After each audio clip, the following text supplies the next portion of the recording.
Have you been wanting to use Instagram to seriously market your business? I've got amazing tips coming up for you on how you can seriously leverage Instagram marketing to grow your business. Stay tuned. You don't want to miss this.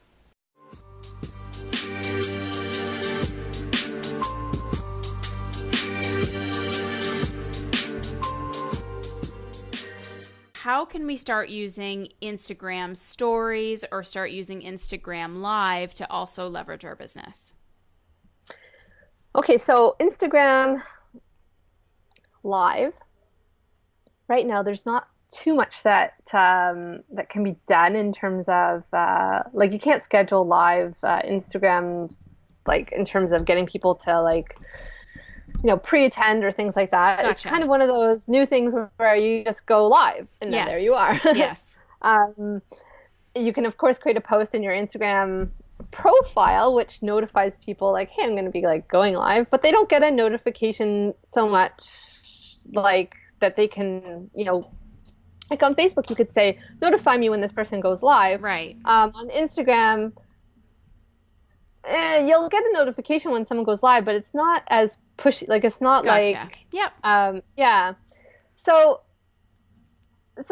what most people have been doing is they'll go live on their Facebook and then they'll just stream it live on their Instagram too to just hit off the two audiences. And some people will even do YouTube live as well, because YouTube, it lives longer on YouTube, and the views will accrue more there if that's if YouTube, which is the second largest search engine, if that's someplace that you have deemed that that's where you want to be, then go live there too. Yeah.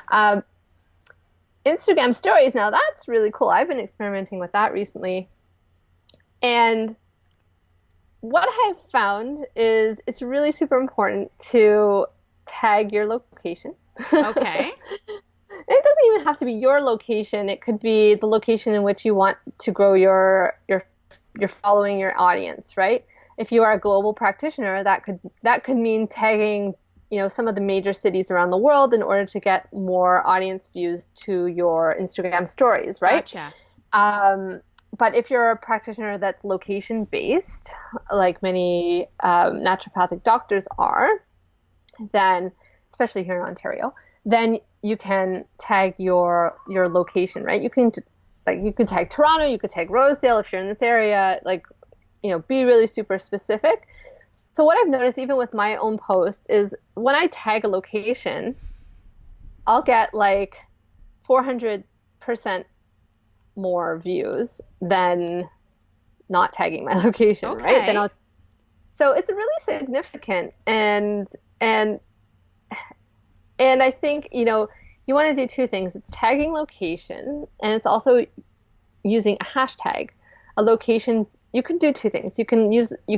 So in your story, you can only use one hashtag. So either you make that a location-based hashtag, or you make that your avatar-based hashtag, right. Meaning like whoever your ideal client is, right? Like customer, patient. And so, if you want to kind of straddle the two to see which you get the most views, because in your insights, in your Instagram insights, you'll notice, which is producing more volume, right. more views for you, right? So the next thing is we have the number of posts, the attention span story be around 8 stories, like 8-9 stories, before the views tend to really kind of drop off. And that makes sense. I mean, people are not going to like stick on to, like, they want to get a variety, right? Yes. So they'll be with you for a bit and then they'll just kind of drop. Then they'll just kind of swipe to the next story. Yeah. You'll get a few people hanging around to the end, and they're your devoted fans and love up on them. Yes. If you notice that, if you see it in the insights, send a message to those people, and because they've stuck with you for a long time. Then congratulations for watching. Oh, right. My High five. frames. Right. No, but maybe they have questions, if they're really that engaged with your Instagram stories, hit them up and send a message like, hey, I noticed that you watched all my Instagram stories. If you had any questions, like that could be kind of like a really cool thing, because if they stuck with you, then most likely they are really interested in what you had to say. Maybe they want more information. And they could be a prospective new patient if they're not one already. So Instagram stories, the GIFs are one way people are using now to get more attention, and they do work. And the stickers, using the appropriate stickers, they're like hashtags in themselves, except they're just stickers. So if you click on a sticker like kind comments, that will take you to all the stories that feature kind comments. Gotcha.